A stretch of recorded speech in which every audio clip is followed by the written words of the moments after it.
Thank you, Madam President. I would just like to reiterate the issue with pharmacies that take Medi-Cal. Again, there was a federal mandate that came down that required all pharmacies to receive electronically a reimbursement less in all likelihood than their acquisition cost. Most pharmacies throughout the country have had recent fee schedules as a fee that's added on to the price of the medication so the pharmacies can make a profit, hopefully, and continue their services. In California, we will not have a fee study until April of 2017, which means that pharmacies will be expected to fill Medi-Cal prescriptions at or below cost.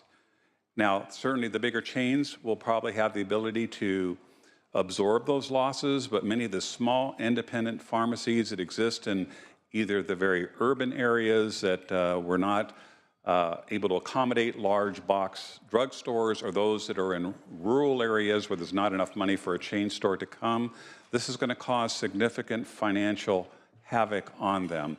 And so the California Pharmacists Association had recommended we use a 2007 study that said the dispensing fee should be increased by a modest $3. The pharmacy industry says that they could live with $3, which would carry them through until our fee study, which will be much larger than $3 when the actuarials come in, to just keep them alive until such time that our fee study comes in. The cost to open a small independent pharmacy, my friends, having done it 6 times, and by the way, I do own a pharmacy. It does not take Medi-Cal. It does not take much of insurance actually at all, so this does not affect me at all.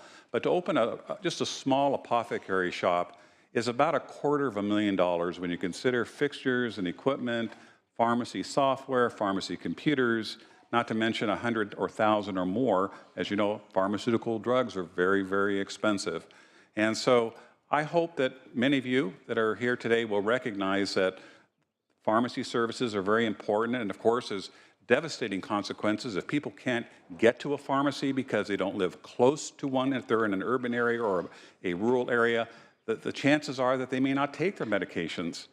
And if they don't take their medications, especially if they have high blood pressure, if they have diabetes, it could cause some loss of life. So this could be a life and death decision that we're making here today. All the pharmacies are asking for is they at least have the ability to break even until such time that we can recognize the true value that they're providing to many of our constituents that really need those services. So unless we can amend this to include some money to provide for a dispensing fee that will allow them to make up for the ingredient costs that will take them out of business if it's not commensurately increased with a fee increase, I regretfully won't be able to support this bill.